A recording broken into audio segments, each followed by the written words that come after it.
Hi hello. അപ്പോൾ ഒരു യാത്രയ്ക്കായിട്ടുള്ള ഒരുക്കുവാണ്. അപ്പോൾ ഞാൻ ഓട്ടോയിൽ നേരെ റെയിൽവേ സ്റ്റേഷനിലേക്കാണ്. പറ്റില്ല, വെള്ളം ചൂടാക്കണം. ഇവിടെ പറഞ്ഞാ വെള്ളം ചൂടാവോ? പോയി തീ പിടിപ്പിക്കുക. തീ വെറുതെ അങ്ങോട്ട് പിടിക്കോ? പോയി വിറകെടുത്തോണ്ട് വരിക. വിറക് എടുത്തു വിചാരിക്കുക. പോയി വെള്ളം കോരിക്കേ. വെള്ളം കോരിയെന്നങ്ങോട്ട് വിചാരിക്കുക. ചെമ്പെടുത്ത് കിണറ്റിക്കരയ്ക്ക് നടന്നോളുക. ഞാൻ പുറകിലുണ്ടെന്ന് വിചാരിക്കുക. കാർത്തിക് നടന്നോളൂ. ഞാൻ നടന്നു അങ്ങോട്ട് വിചാരിക്കുക. എന്നിട്ട് മുമ്പിൽ അങ്ങോട്ട് നടന്നോളുക.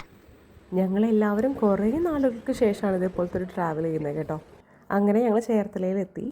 ഈ കുതിരയെ ഞങ്ങൾ നിർത്തൂടാ. വെള്ളം കാണിച്ചാ മതിയടാ. വെള്ളം കണ്ട കുതിര നിൽക്കൂ. കേട്ടിട്ടില്ലേ? ഓടും കുതിര, ചാടും കുതിര, വെള്ളം കണ്ടാ നിൽക്കും കുതിരാന്ന്. അവിടെ അഞ്ചു ഞങ്ങളെ വൃന്ദാവൻ അവളുടെ പുതിയൊരു ഷോപ്പാണ്. ഞങ്ങളെ അവിടെയൊക്കെ കാണിക്കാൻ കൊണ്ടുപോകാം. എനിക്ക് കുറേ നാളുകളായിട്ട് കിട്ടാത്ത കുപ്പിവെള്ളം എനിക്ക് അവിടെ നിന്ന് കിട്ടി. ഊരിലിருந்து എന്നെ തേടി ഒരാൾ വന്ന് റോഡിൽ മുന്നാടി നിപ്പുണ്ട്. സ്വന്തക്കാരനൊന്നുമല്ല, പിന്നെ നമ്പൻ. അവനെ നമ്പിയാണ് ഞാൻ ഇങ്ങനെ ആയത്. അങ്ങനെ വേഗം തന്നെ മേക്കപ്പ് ചെയ്യാൻ ഇരുന്നിട്ടുണ്ട്. അപ്പോൾ വേഗം നമ്മുടെ പണികളൊക്കെ തീർത്ത് വെക്കാമെന്ന് കരുതി. കുട്ടി സിമ്പിൾ മേക്കപ്പ് മതി എന്ന് പറഞ്ഞു. അതുകൊണ്ട് എന്റെ കഴിവ് മുഴുവൻ പുറത്തെടുക്കാൻ പറ്റിയില്ല.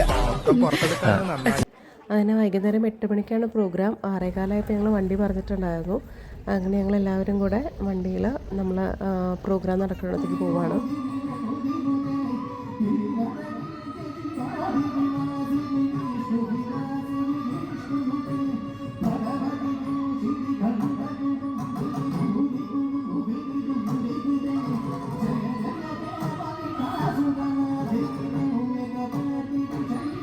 അങ്ങനെ പ്രോഗ്രാം കഴിഞ്ഞ് തിരിച്ച് ഡാൻസ് ക്ലാസ്സിലോട്ട്.